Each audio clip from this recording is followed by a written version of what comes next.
and the misunderstanding too, because there's some places you could be, and Nigeria is just, oh, it's a 419 country, fraudsters. That makes you a suspect outrightly first.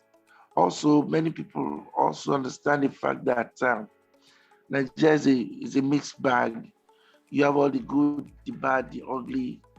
It's the illiterates who determines our leaders. Because when election comes up, the educated will sit in their living room watching political analysis, election progress on TV.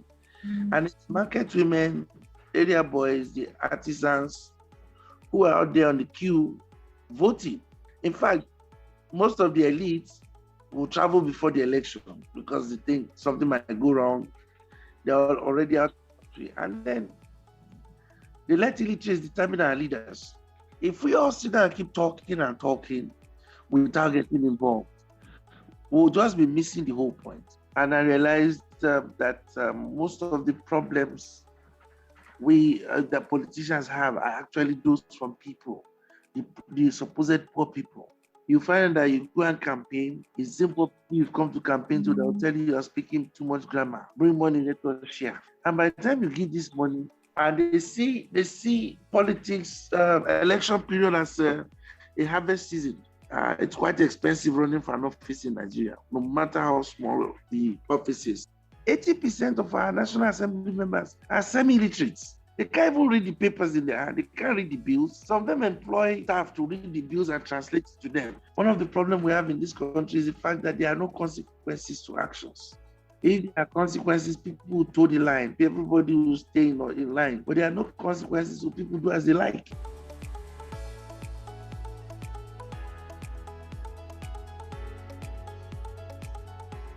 Hello. Welcome to another episode of Lost Lagosians. I'm your host, Brodda Mike. I've got with me here a very, very exciting guest. He's someone that I really, really admire, and he's been a bit of a mentor and a very, very, very supportive role model for us here and for what we do here at Lost Lagosians. So without further ado, welcome, Mr. Austin. Thank you for your time, sir. How are you doing today? Thank you for having me. I'm doing pretty fine. Can you please tell us a little bit about yourself? Just a quick introduction. My name is Austin. I'm Nigerian, of course. I'm a tourism development and hospitality consultant. I'm also an aviator. I'm a teacher and public speaker. Also, I'm a politician. Thank you for that introduction. I've always wondered about aviation. I mean, just the amount of responsibility that a lot of pilots, it's just huge and enormous responsibility. So how do you cope with that and still be able to do all the other things that you do? I've always been a multitasker. So basically, if you set anything set your mind on, you could always achieve without any hindrance to the other. So I create time and day, and as long as my schedule is fine, I cope quite easy. Yeah, no, thank you. It's always good to be a multitasker. I think that's a gift that not everybody has. Just a very few people do, and I'm glad that you're able to do all the things that you do. So in this show, we try to cater for those who are in diaspora, experiences of people abroad. Now I know that you also, you've been all over the world. So can you share a little bit about your diasporan experience in terms of how it's like? Right now you're in Nigeria, but if you are not in Nigeria, what kind of pride do you have as a Nigerian in other parts of the world? When I'm in, it depends on where I'm at. When I'm in any African country or Caribbean, it's a thing of pride when you're Nigerian. You get that accolade, like that respect. Yeah, that respect, I think you just get a regard being in Nigeria. It's a different ball game when you are in some countries where you are not known, like maybe you're in the Pacific. But one thing is certain, they surely know Nigeria as a country with a great football team. That's what people really know, especially maybe in the Southeast Asia, in the Pacific. different regions see Nigerians differently. But one thing that's pretty easier is the fact that a Nigerian can generally cope with any circumstance in any region. So my experience, basically, it's a mixture of the good, the bad, and the misunderstanding too, because there's some places you could be, and Nigeria is just, oh, it's a 419 country, uh, fraudsters. So that makes you a suspect outrightly first, till you prove yourself. But also, many people also understand the fact that Nigeria is a mixed bag. You have all the good, the bad, the ugly. We have a reputation in every field: sports, fraud, hard work, academics, um, poetry, literature. We have a reputation in virtually of all walks of life, because people have come across different Nigerians, industrialists. They've come across the academias by virtue of either schooling with them, or they've encountered them in some seminars or something. That generally goes. So being a Nigerian is just it's a mixed bag. Just changing gears here, in this podcast, we try to talk about, experience of those in diaspora. And I know a lot of people have been talking about, well, if everybody outside Nigeria comes to Nigeria, they can change Nigeria. So they always say, well, why don't you go back home and run for office? Why don't you go back home and make a change? Be the change you want to see in your community.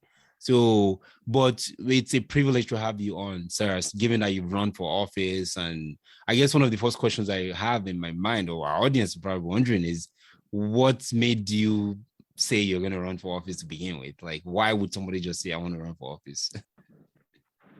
There's no reason why somebody cannot just wake up to say they want to run for office, but mine was quite different. I got tired of complaining, and first of all, I have this Facebook WhatsApp group that I am a member on, and so most times we're always sitting there arguing with debate Nigerian issues, policies, new things has come up. And one of the members just looked and was like, we're all just going to keep sitting there complaining, and none of us is doing anything about it. We're in a democracy. There's no way into governance except through political parties. Mm-hmm. So there was another debate on that, and we're all like, we can't just be armchair critics. Mm-hmm. We might as well have it there and see what we can do. That being done, we all decided we're all going to go join the political party. Then belong to this annual economic group, where we hold meetings monthly, and the same thing came up again when we're discussing. We have brilliant projects, fantastic ideas we want to implement, but because none of us was in government, and the government of the day was frustrating every effort, because most of us were not in the opposition party. Mm-hmm. The economic group, our president is Professor Patu Tommy, and it's just a group of 15 people. Mm-hmm. And then I was like, this is the second time this is coming up, and somebody again suggested, why don't we all get into office so we can actualize this? Mm-hmm. So a lot of us started making pledges like, okay, that's true. And I felt I was pinched, like, this is the second time within a month this kind of thing is coming up, where it's saying, go do something rather than keep complaining. Mm-hmm. We all sit in the beer parlor and we talk and talk, criticize, but we're not doing anything about it. Mm-hmm. And it dawned on me that it's the illiterates who determines our leaders. Mm. Because when election comes up, the educated will sit in their living room watching political analysis, election progress on TV, and it's market women, area boys, the artisans who are out there on the queue voting. Wow. In fact, most of the elites will travel before the election because they think something might go wrong. They're already out of the country. And then they let illiterates determine our leaders. So I started with the advocacy of encouraging people to go out and vote. It was then, I had a glimpse of what political election could be about. And I thought I had the experience, I had the know-how now. So I went back to my hometown, my home state, and I signified my intention to run, which was well accepted, even though I was the greenhorn. But like I said, I've had the experience now coming in. I've been joined some political groups in Lagos. I've functioned pretty well. I got myself right in there so I dug myself in there. So I took that word and voila, luckily I won the primary and became the flag bearer of the party. Now the apathy is another ball game entirely, but the basic thing is that those of us who have been out there have seen things, cannot just keep complaining. We need to come in, find a way into office and implement those ideas. You have to join a political party first because nobody's just going to give you an appointment to head a parastatal or an office when you are not a party member. There are party members who have the same qualification as you, who are toiling day and night and spending their money, resources for campaigns and elections. And then when the party wins, you now come from diaspora out of the blues because you have credentials and then you want to get appointment. It doesn't work that way. You've got to be part of the system. And that's what I'm encouraging most of the guys in diaspora. Even if you don't want to run for office, join a political party, support the movement, any party of your choice, so that when things happen, i.e. your party wins the high office, you are in the position to be considered. And then you can bring your experience, whatever it is you are doing, you can bring that experience into governance and help the country. So basically that's the intake into that one as to why I went into politics. And I've just told you also why people in the diaspora should be interested in politics, especially now that even the diasporans cannot vote. You might as well just make yourself useful every now and then, come home or support the party with some fundings, let them recognize you. If it's just t-shirts you are donating to the party, or you helping pay for party secretariat, the other, just so that when your name comes up for nomination into an office, nobody will raise an eyebrow, and you would have been deserving to get the recognition. So without going into too much details, do you know why? I mean, I heard about that change they made recently where people in diaspora can't vote anymore. I mean, do you know what was driving that? Do you have any insights to that? No, there's nothing to it. It's just something that is already imbued in the INEC constitution. And I think we didn't foresee the probability of diasporans wanting to vote, and it's something for the National Assembly to go back to drawing board. I only maybe imbue that in the constitution to allow diaspora votes. And the diasporas too have to really come up as a pressure group to get government to add that to the INEC constitution to allow diasporas to vote. It was just an unforeseen scenario, basically. But now the diasporas they really have to come out as a pressure group to speak so that this can be changed in the National Assembly and by the National Assembly. It's not just by making noise or ranting. Let's just go through the right procedures. So aren't we speaking enough with our wallets? If I think during this time I read somewhere, during when this was official, actually, that diasporans contribute, they are number 2 in terms of contribution to the GDP, right behind the oil and gas sector. So you have the oil and gas, then you have the diasporans remittances. So if we have so much power, is that not like, I mean, why would they not let the diasporans vote? You don't have that kind of power. See, that's what I'm talking about. If we all sit down and keep talking and talking without getting involved, we'll just be missing the whole point. When they are remitting money, repatriating money into Nigeria, they send it to any arm of government or to their families. Families. Exactly. So it's not, it's neither here nor there. It's just that when they're checking the inflow of money from diasporans, you understand? It tends to do something in the economy, but it's not helping governance in any way. So the basic thing is, if you want that to count, like I said, it has to come up as a pressure group.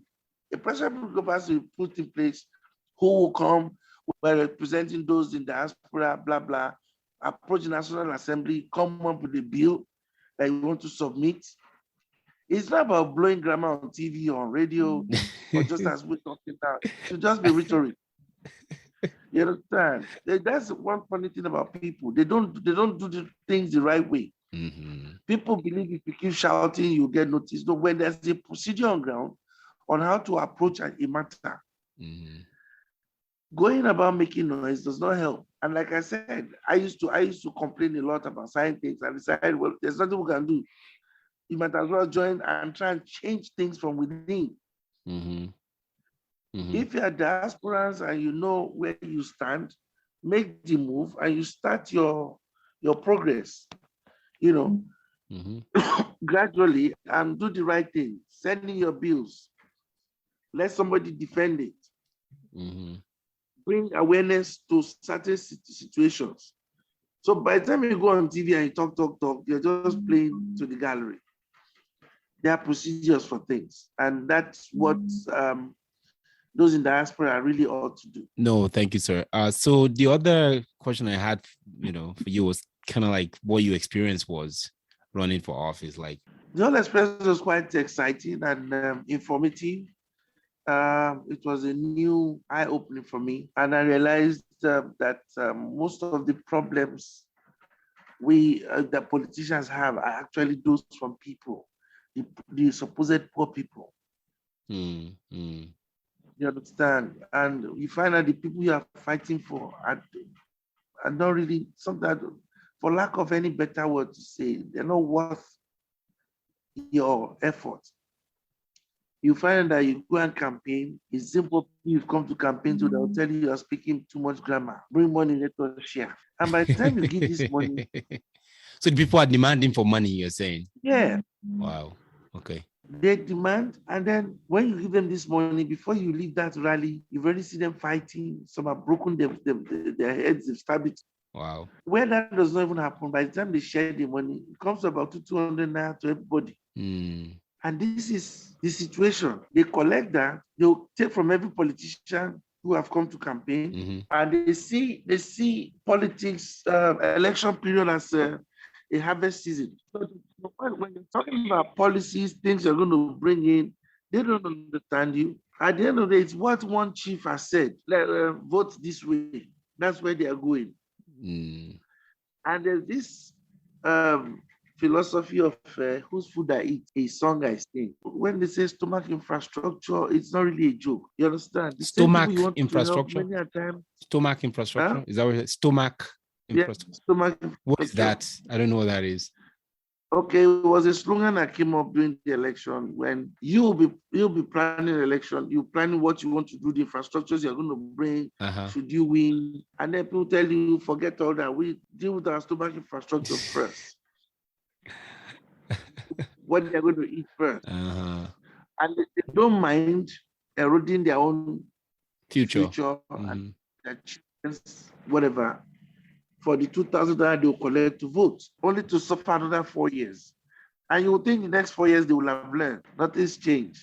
So basically, what I've noticed that Nigerian politics has been so monetized, and doubt anybody can do anything about that now.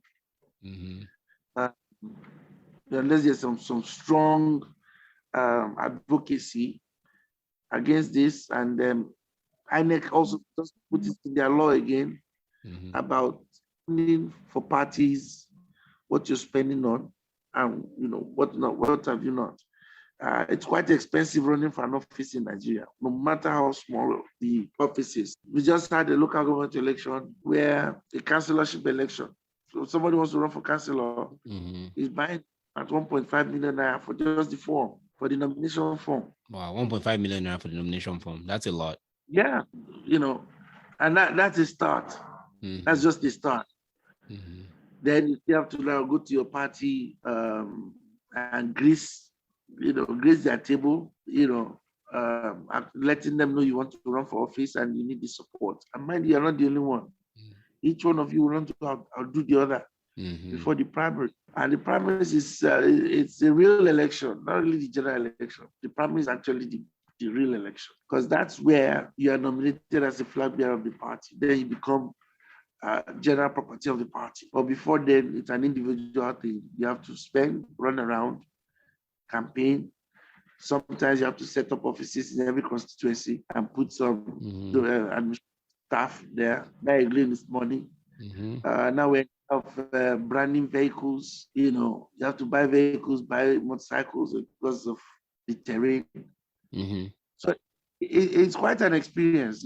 By the time I had a budget when I went in. I've blown that whole budget before even the primaries. Wow. I blew everything already. And I was like, damn, I'm going to go on this thing. So we really have to dust it up and then start checking the piggy bank where we hit some monies.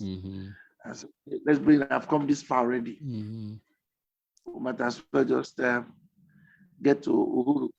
Yeah. So I've always thought that the politicians are the one who spend the money, who want to be lavish. But I think what this conversation is bringing to light is that it's the people who are demanding money from the politicians and not the other way around. Yeah, politicians are just responding to the system. You understand? You can't run an office. Anybody you visit, you're expected to drop something. They call it a shagwai in Delta. You're expected, for everybody you visit, you're expected to come with an envelope, some drinks. You're not meeting up with those things. You're leaving people dissatisfied. They start gossiping about you. They start grumbling. Oh, I don't think this man is ready to run for office. He came empty and then he didn't give us this. He only gave us that. He only gave us this.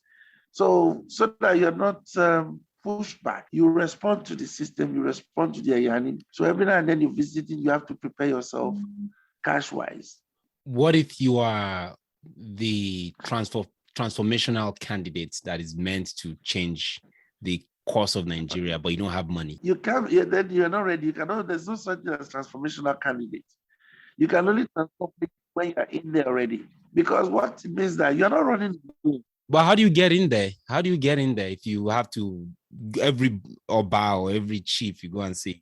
You have to play the ball. You have to play ball. Give what it takes to get to what you want. That's just it, because you're not the only one running for office. There are other people like you. Each person is campaigning according to the laid down system. You can get railroaded easily. So for you to want to transform anything, you first have to conform to the system, give it what it takes. And when you now get into office, you can now use that experience to say you want to readdress issues, and the transformational thing can start. But you can never do that from the outside. From outside, you can't do it prior. Otherwise, you'll be shooting yourself in the foot. So in order to make changes, let's say corruption, for example, because this, I don't want to say the system, I'm not going to say the system is corrupt, because even here in the West or in most of the Western countries, politics and money, is always an issue. But the difference between what we have in the West is that you have PACs, political action committees. So you donate to the PACs, and, the Supreme Court here in the US came out a couple of years ago, and they said corporations are people. In other words, corporations can give money just like you, the citizen. And also there's no cap, or they're not supposed to disclose in certain regard the amount they get. So the sky is the limit, who can outraise. So there's a parallel effect. I think there's a similarity between that and what's going on in Nigeria to a degree, because there's no limits. There's, it used to be back in the day, I think before John McCain and Obama, the first time Obama went around against John McCain. It used to be that there's a limit on how much people can donate, I think. But then the Supreme Court came and said, oh, there's no limit. So in a way, I think there's a parallel to that in Nigeria. But the difference between the one in Nigeria is that you are spending money, but there's no data, there's no tracking, nobody knows who's getting what, nobody knows who's spending what. It's just like this dogfight, the way you describe it. So that's a fundamental problem. So as a politician, how will you try to change that? Because that's going to weed the really, really good transformational candidates out of the play for office. You know, it's quite diverse what you're saying. You see, the West have been through what we are going through now. And it's from experience they enacted a law to ban corporations from sponsoring, supporting parties, candidates or something. Because again, it's subject to abuse. Like they say, he who pays the piper dictates the tune. And that's what they avoid. And hence they have institutionalized the political system in America or anywhere in the West. We, on the other hand, do not have those checks and balances. We don't have the mechanism for those checks and balances. In 2021? Yes. 2020, we don't even have a constant electricity, and you're wondering. So whatever gadget you want to use is still going to be dependent on this electricity system, a monetary system. The people need to first be educated. There must be an awareness campaign, but only transformational government can do. Right now, because the lack of that mechanism leaves room, makes the political system porous and gives it a winner takes all kind of attitude and survival of the fittest. So there's even no protection for the candidates, in terms of the spending, there's nothing. So when they get to office, they'll have to play ball to their sponsors and everything. Unfortunately. But again, you cannot change it from any angle. The system has to be changed from the top. And for the top to work, the top has to work in tandem with the National Assembly to enact laws. But the funny thing is that our own National Assembly members are products of this system.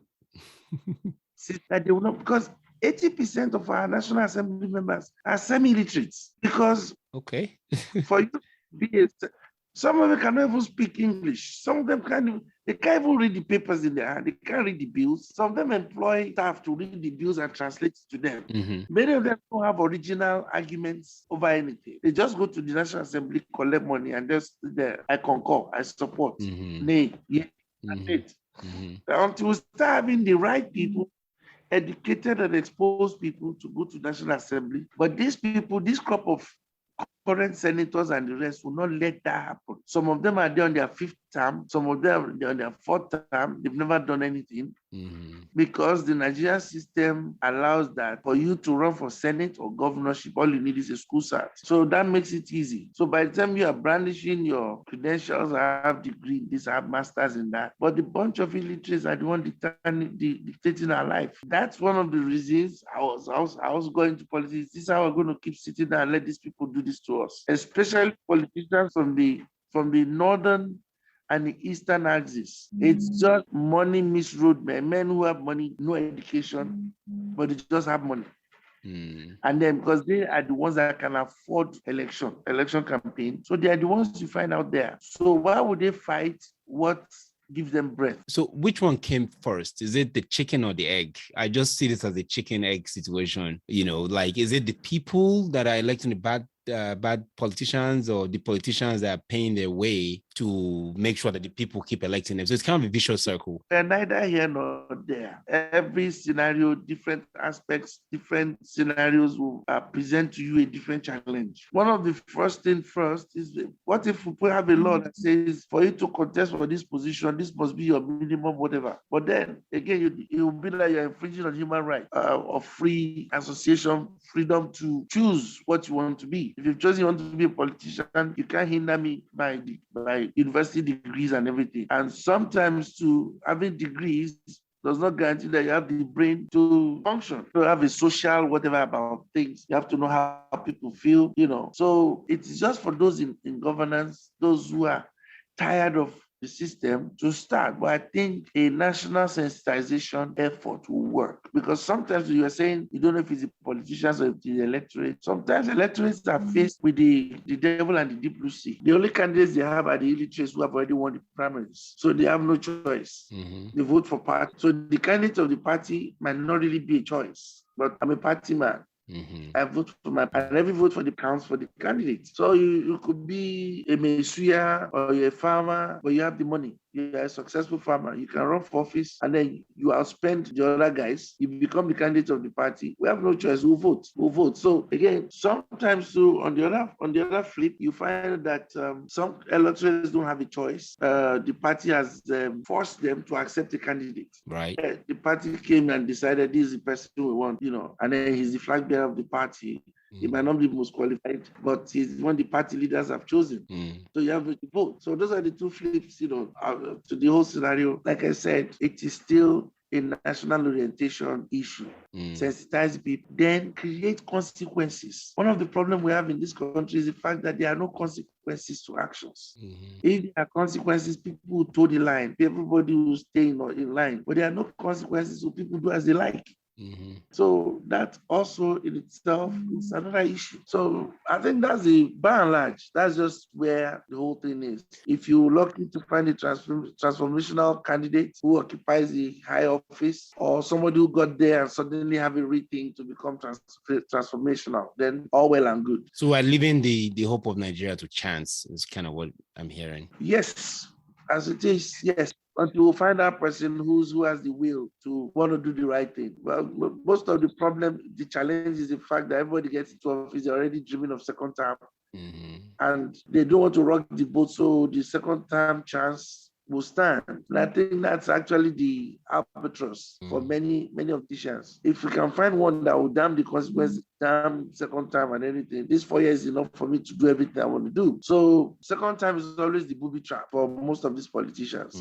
So they behave so that they don't rock the boat. The party chieftains will still be able to endorse them for second term. So they toe the line, and by the time they get in second term, they're already thinking about who's going to be their successor. So you're distracted. You don't get the job done.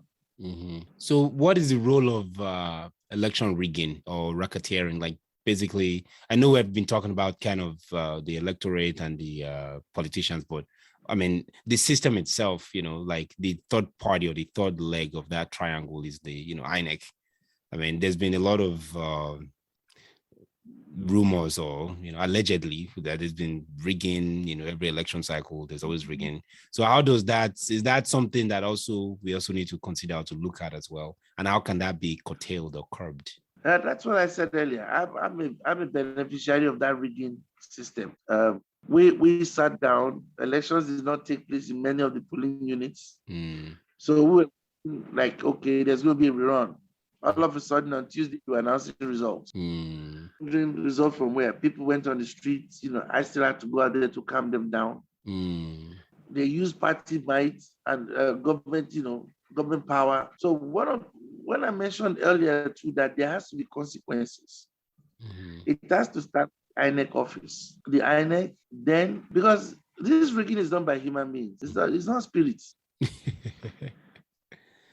Then, you see, when you catch somebody who's selling a stolen property, both the person selling and the buyer should be culprits. True, yeah. The consequences for people who offer bribes to INEC officials to do their bidding. Also, there must be consequences on the INEC official who takes such bribe, because they are circumventing the collective will of the people. It's a serious human rights fundamental human rights violation. Thank you. So when there are laws on ground that picks both the offerer and the receiver, yeah, then we'll start systemizing our thing to work. Politicians should be monitored. At that point, there should be a monitoring unit that monitors who offered what, and it should be reported.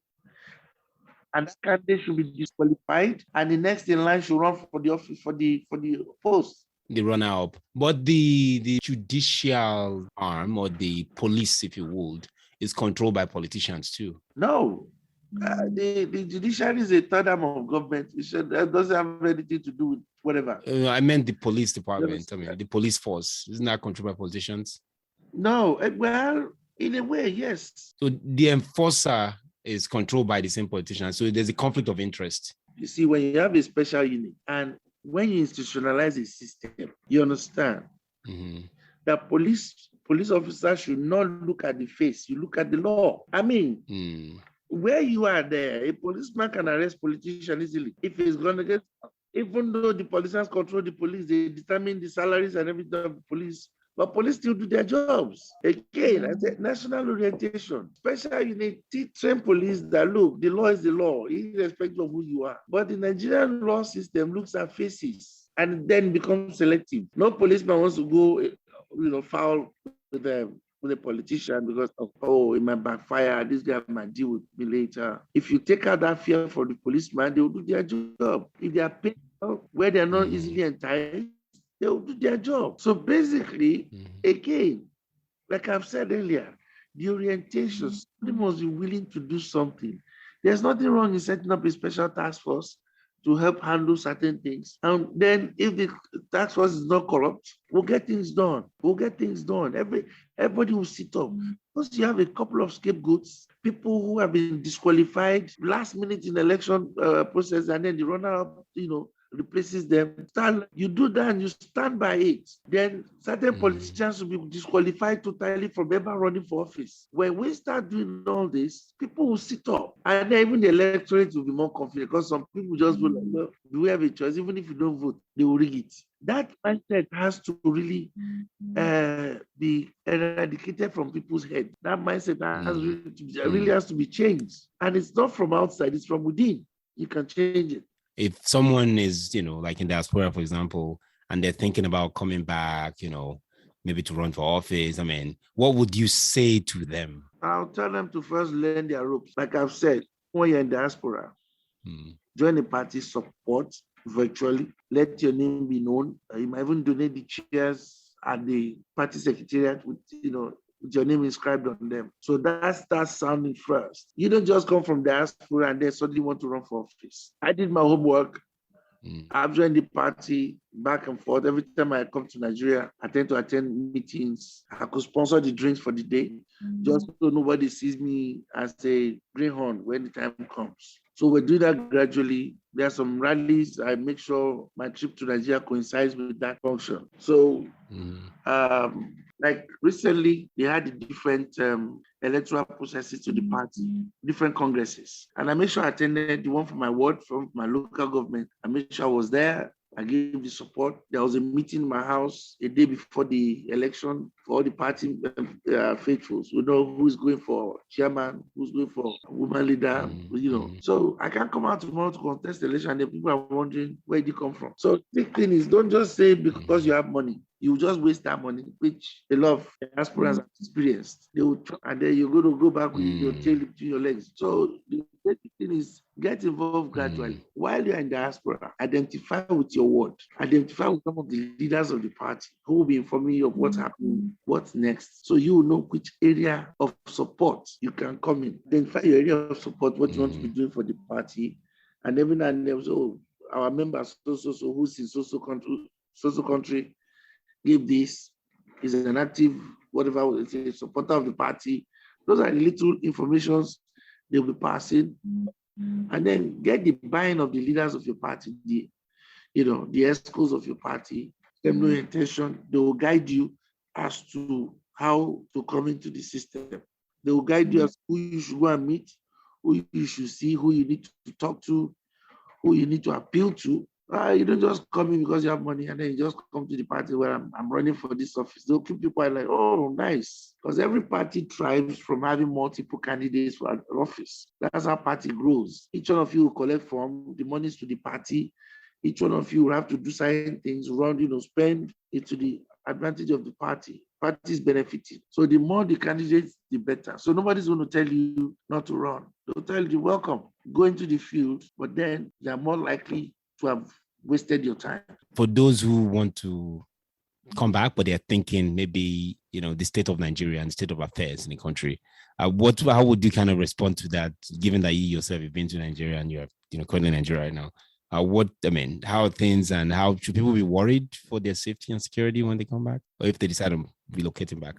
No, I think those people are just being myopic. I mean, this is a country where you grew up before you left. I'm here right now. I don't listen to all that hogwash. If everybody keep running, who's going to fix Nigeria? It's just like those in the city who say, I don't go to the village. But meanwhile, they grew up in the village before they came to the city.